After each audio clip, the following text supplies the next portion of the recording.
The betrayal. The worst part about having cancer isn't the pain, or the nausea, or even the fear. It's discovering who people really are when they think you're dying. I learned this lesson the hard way at 32, sitting in my oncologist's office as she explained my diagnosis. Stage 3 Hodgkin's lymphoma. Aggressive but treatable, she'd assured me. I had good insurance, decent savings, and a cozy craftsman house in Portland that I'd bought with my inheritance from Grandma Rose 2 years ago. I thought I was prepared for the fight ahead. I wasn't prepared for my parents. Of course, they moved back home during treatment, Mom declared the moment I told them the news. She was already rearranging throw pillows on their couch, planning to convert their living room into a sick room. We'll take care of everything. My father nodded along, his reading glasses perched on his nose as he reviewed my insurance documents. Margaret's right, Emma. You need to focus on getting better. Let us handle the practical matters. I should have seen the warning signs. The way they exchanged glances when I mentioned my life insurance policy. How quickly they offered to manage my finances while I underwent chemotherapy. The casual mentions of how expensive my house was to maintain. You'll need to give us power of attorney, Dad said one evening, sliding a stack of papers across their kitchen table. Just temporarily, of course. To manage your medical decisions and finances while you're undergoing treatment. I hesitated, my hand hovering over the documents. I don't know. Imogen Porter. Mom's voice carried that sharp edge I remembered from childhood scoldings. Don't you trust us? We're your parents. Who else would have your best interests at heart? That's the thing about manipulation. It's hardest to spot when it comes wrapped in familiar love, in childhood memories, in the voices that taught you right from wrong. I signed the papers. The first round of chemotherapy hit me hard. Between the nausea, fatigue, and brain fog, I could barely keep track of my own name, let alone my finances. Mom and Dad handled everything, my medical appointments, insurance paperwork, bill payments. They even hired a property management company to handle renting out my house while I stayed with them. No sense letting it sit empty, Dad reasoned. The rental income will help cover your medical expenses. It made sense at the time. Everything they said made sense, filtered through the haze of medication and exhaustion. I was too sick to question why they insisted on having my mail forwarded to their address, or why they changed all my online banking passwords for security. Then came the day I felt well enough to check my accounts myself. The password you entered is incorrect, my banking app informed me. I tried again and again. Called the bank directly, only to be told I wasn't authorized to access information about these accounts. I'm sorry, Miss Porter, but according to our records, you're not listed on these accounts anymore. The bank representative said. They were transferred to joint ownership between Richard and Margaret Porter 2 months ago. The room spun, and not from the chemo this time. That's not possible. Those are my accounts. The transfers were completed with proper power of attorney documentation, she explained patiently. If you have concerns about unauthorized activity, you'll need to consult with your attorney. I hung up and immediately called my real estate agent, the knot in my stomach growing. Her response confirmed my worst fears. Emma, I've been trying to reach you. Your parents listed your house for sale last month. It closed 2 weeks ago. The world tilted sideways. My house, my grandmother's inheritance, my safety net, all gone. With trembling hands, I opened my laptop and started digging. Over the next 2 hours, the full picture emerged. My parents had systematically transferred everything I owned into their names. Bank accounts, investment portfolios, even my car's title. The house had sold for well below market value in a cash deal. The rental income they claimed was helping with medical bills, no trace of it. I was essentially penniless. My phone buzzed. A text from Mom, coming up to bring your evening meds. I quickly closed the laptop and wiped my face. I needed to think, to plan. Years of working as a corporate investigator before my illness had taught me one thing. Never let them know you're onto them until you have ironclad proof. Mom bustled in with my pill organizer and a glass of water, all maternal concern and gentle touches. How are you feeling, sweetheart? Ready for dinner?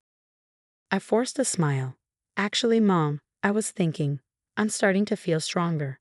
Maybe it's time I moved back home. The flash of panic across her face was subtle but unmistakable. Oh no, honey, you're nowhere near ready for that. Besides, she paused, smoothing my blanket with practiced care. The house has been sold. We meant to tell you, but you were so sick. Sold. I let my voice quaver. But where will I live? Don't worry about that now. She patted my hand. You just focus on getting better. Your father and I will take care of everything. After she left, I sat in the growing darkness of my childhood bedroom, now my prison, and made a plan. I hadn't spent years investigating corporate fraud without learning a few tricks. More importantly, I hadn't inherited Grandma Rose's money without also inheriting her paranoia about family and finances. Never trust blood to be thicker than money, she told me once, shortly before her death. And always have a backup plan. The next morning, I asked Mom to help me shower, a task that legitimately still exhausted me. While she was laying out fresh towels, I casually knocked my phone off the nightstand. Mom, could you grab that? I need to text my doctor. The moment she left the room, I pulled out my second phone, the one Grandma Rose had insisted I keep hidden for emergencies. Within minutes, I'd connected to my private email account and sent 2 messages. The first went to Henry Wong, my old colleague from the corporate investigation firm. Need your help. Parents using POA to steal everything. Can't talk openly, will explain more when safe. The second went to a secure email address I hadn't used in years. Authorization code 7R9K2. Execute protocol Rose. Grandma's backup plan was about to activate. I spent the next week playing the perfect invalid hall while gathering evidence. Every nap was a chance to document transactions. Every shower an opportunity to make secure calls. I learned that my parents had transferred over $800,000 from my accounts to theirs. The house had sold for $450,000, nearly $200,000 under market value, to a shell company that, surprise, surprise, traced back to my father's golf buddy. But the real shock came when Henry dug deeper into their finances. This wasn't the first time they'd done this. 3 other victims, his encrypted message read. All terminal cancer patients your father met through his volunteer work at the hospital. All granted him power of attorney. All died mysteriously after their assets were transferred. My blood ran cold. The pieces started falling into place. Dad's insistence on volunteering at the cancer ward. Mom's careful documentation of my medication schedule. The way they kept forgetting to tell my oncologist about my improving blood work. I thought about the bitter taste in my evening tea, the one Mom insisted would help me sleep. The unexplained fatigue that seemed worse after meals. My declining health that they kept reporting to my doctors even as I felt stronger. They weren't just stealing from me. They were killing me. That night at dinner, I watched them through new eyes as they hovered over my plate, Mom spooning extra nutrition supplement into my food when she thought I wasn't looking. You need to keep your strength up, she cooed. I pushed the food around my plate, pretending to eat while actually feeding most of it to the napkin in my lap. You're right, Mom. In fact, I was thinking, maybe we should update my will? Just to be safe. Dad's fork paused halfway to his mouth. Your will? Well, yes. I kept my voice deliberately weak. I want to make sure everything goes to you and Mom if anything happens, since you've taken such good care of me. The smile they exchanged made my skin crawl. Of course, sweetheart, Mom said. We'll call the lawyer tomorrow. Later, alone in my room, I sent one final message to Henry, all evidence in place. Execute tomorrow. Then I took out Grandma Rose's old locket, the one thing I hadn't let my parents manage for me, and opened the hidden compartment in the back. Inside was a tiny camera lens, still faithfully recording everything it saw. Got you, I whispered, thinking of all the meals it had witnessed, all the conversations it had recorded, including tonight's. I turned off the light and waited for morning. The next morning dawned crisp and clear, a beautiful Portland autumn day that seemed almost offensive in its perfection. I sat at the breakfast table, watching Mom prepare her signature Sunday breakfast. Belgian waffles with fresh berries, bacon, and of course, my special orange juice enriched with her mysterious supplement. Big day today, Dad said from behind his newspaper. The lawyer will be here at 10 to update your will. I nodded, pretending to sip the juice while actually letting it drain into the hidden container in my lap. Thank you both for taking care of everything. I don't know what I'd do without you. Mom beamed, that same smile she'd worn when I won spelling bees in elementary school. That's what parents are for, sweetheart. The doorbell rang at precisely 9:45. Mom hurried to answer it, probably expecting the lawyer. Instead, she returned looking confused, followed by two serious-looking men in suits. Mr. and Mrs. Porter. The taller one held up a badge. I'm Detective Marcus Chen. This is Detective Williams. We need to ask you some questions about Patricia Morrison. Dad's newspaper crinkled as his hands tightened. Who? One of your former cancer support patients, Detective Williams said, pulling out a notebook. She passed away 6 months ago, rather suddenly. I counsel many patients, Dad said smoothly. I can't be expected to remember every name. How about Michael Turner? Detective Chen asked. Or David Ross, both terminal cancer patients who granted you power of attorney. Both died after their assets were mysteriously transferred to accounts in your name. The temperature in the room seemed to drop 20 degrees. Mom's hand flew to her throat, clutching her ever-present pearl necklace. I don't know what you're implying, she said, her voice sharp. But my husband volunteers his time to help people. How dare you come into our home and what about me? All eyes turned to me as I slowly stood up from the table. Mom took a step toward me, but Detective Williams smoothly moved to block her path. Emma, honey, what are you talking about? Dad's voice had taken on that concerned tone he used with his cancer patients. You should be resting. I think I've rested enough. I pulled out Grandma Rose's locket and pressed the hidden catch. The back popped open, revealing not just the camera lens but a tiny USB port. Did you know Grandma Rose was something of a tech enthusiast? She never trusted banks or lawyers or even family, especially family. Emma, Mom's voice held a warning note now. You're not well. You're imagining things. Actually, I'm better than I've been in months. Amazing what happens when you stop drinking poison. I turned to Detective Chen.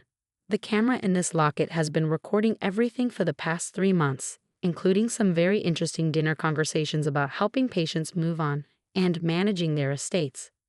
Dad surged to his feet, but Detective Williams already had a hand on his shoulder, pushing him back down. That's not all, I continued, my voice steadier than I'd expected. The encrypted emails you thought you deleted? My friend Henry recovered those too. All those conversations with your investment advisor about converting stolen assets, about finding quick buyers for property you didn't own. Oh, and let's not forget the pharmaceutical orders for drugs that no cancer patient should have in their system. The front door opened again, admitting more officers and a woman in a business suit who I recognized as the district attorney. Right on schedule. Emma, please, Mom tried one last time, tears streaming down her face. We're your parents. Everything we did was for your own good. My own good? I laughed, but there was no humor in it. Like selling my house out from under me, stealing my grandmother's inheritance, slowly poisoning me like you did the others. We were protecting you. Dad shouted, his calm facade finally cracking. You were too naive, too trusting with money. Just like those other patients, wasting their resources on treatments that wouldn't save them. We helped them find peace. We were going to help you too. The room fell silent at this confession.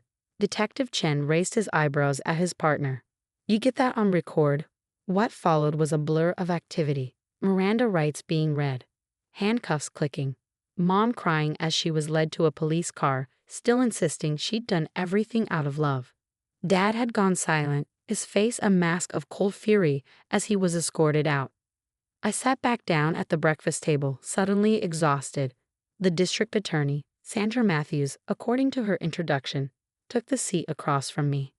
We've been investigating your parents for months, she said, pulling out a thick file, but we could never prove anything. The previous victims' families had suspicions, but no concrete evidence, until you contacted us. I touched Grandma Rose's locket, still hanging around my neck. I had help. Your grandmother was Rose Chen. Every word. At my surprised look, she smiled. I worked with her years ago, when she was helping build cases against financial fraud. That locket was her signature move. She believed there was no better evidence than someone's own words. She never trusted my parents, I said quietly, made me promise to keep this locket with me if I ever had to depend on them. I thought she was just being paranoid. Rose was never paranoid, just prepared. Sandra closed her file. Thanks to your evidence, we can connect your parents to at least 3 other deaths. The forensics team will analyze the supplements they were giving you, but I'm betting we'll find the same cocktail of drugs that showed up in the other victims' toxicology reports. The next few weeks passed in a whirlwind of legal proceedings, medical tests, and media attention. The story was irresistible to news outlets. Wealthy couple preyed on cancer patients, including their own daughter. Trusted hospital volunteer and his wife charged with multiple counts of fraud and attempted murder. Grandmother's hidden camera brings down killer couple. My parents' trial was set for spring. Their assets were frozen, including everything they'd stolen from me. The shell company that bought my house dissolved under investigation, making the sale void. By Christmas, I was back in my own home, cancer-free according to my latest scans. I stood in my kitchen on Christmas Eve, looking out at my frost-covered garden when the doorbell rang. It was Henry, carrying a stack of files and a bottle of sparkling cider. "Merry Christmas," he said, handing me both. "Thought you might want to see these. The forensic accounting is done. We traced all the money." We sat at my kitchen counter while I reviewed the documents. The numbers were staggering. Over 5 years, my parents had stolen nearly $4 million from dying cancer patients. They developed a system. Dad would identify wealthy patients through his volunteer work, paying their trusts, then convince them to grant power of attorney. Mom would handle the paperwork, using her real estate connections to quickly sell any property. By the time the patients died, deaths hastened by carefully administered overdoses. The money would be laundered through a series of shell companies. How did no one catch this before? I asked, staring at the complex web of transactions. They were careful, professional, and they picked victims who were already dying. No one looked too closely at another cancer death. Henry shook his head. If you hadn't survived, hadn't been prepared. Thanks to Grandma Rose. I touched the locket, which still hung around my neck. I'd have the camera disabled after the arrest, but I kept wearing it as a reminder. She'd be proud of you. Henry raised his glass of cider to Rose's chin in her paranoid preparation. I clinked my glass against his, thinking about legacy and justice and the strange paths that lead us to truth. My parents' preliminary hearing was set for January. Their lawyer was already talking plea deal, faced with overwhelming evidence. They'd spend the rest of their lives in prison, their reputation in ruins. But that wasn't what occupied my thoughts on quiet nights like this. Instead, I thought about Patricia Morrison, Michael Turner, and David Ross, the other victims whose families would finally have answers. I thought about the cancer ward where my father had volunteered, now implementing stricter protocols for patient financial protection. And I thought about Grandma Rose, who'd known that sometimes the biggest threats come from those closest to us. The new year dawned cold and clear. I stood in my garden, watching the sunrise paint the frost in shades of gold. My latest oncology scan showed no signs of cancer. My strength was returning more each day. The DA was confident about the case, and the civil suits would ensure my parents' victims' families received compensation. But there was one more thing I needed to do. I'd spent the holiday break setting up the Rose Chen Foundation for Patient Protection. Its mission, providing financial and legal advocacy for vulnerable patients, we'd help people navigate medical care without falling prey to those who would exploit their illness. Every victim of my parents' scheme would be honored with a named program within the foundation. The best revenge is living well, Grandma Rose used to say, but the second best is making sure what happened to you can't happen to anyone else. I touched the locket one last time, then unclasped it and placed it in a display case in my home office.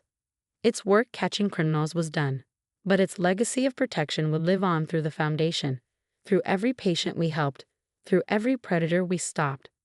Sometimes the worst betrayals lead us to our true purpose. My parents had tried to destroy me, but instead they'd set me on a path to help others. It wasn't the life I planned, but standing in my garden that morning, watching the sun rise on a new year, I knew it was the life I was meant to have. And somewhere, I like to think, Grandma Rose was smiling.